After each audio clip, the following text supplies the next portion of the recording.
So what happens in this scheme is that the insurance company is selected through open bidding process.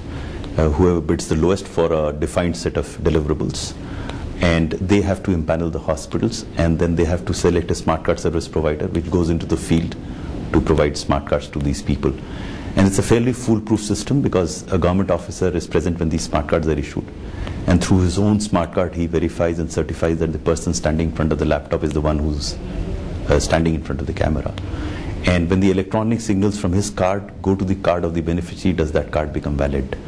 And the data from the card of the beneficiary flows to the card of the officer, on the basis of which the amount is paid to the insurance company. So the scheme is also paperless and valid through the country. Even in the hospitals, the data get collected electronically, and it gets transmitted once a day to a central server, on the basis of which the insurance company settles the claims of the hospital. So we can actually track every transaction, and it's fairly transparent. This scheme would not have been possible 10 years ago. It's the smart card technology that has helped it happen. And since the smart card is portable and it can work on an offline system, you don't have to be real-time connected, because all the data is carried parallelly on the chip. So even if you have connectivity once a day, the data will flow to the server. Till such time you can do with the offline system.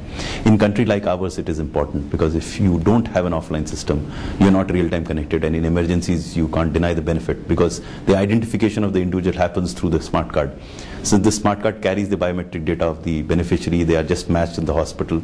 They see whether sufficient entitlement is left in the card, and then they are admitted, no questions asked.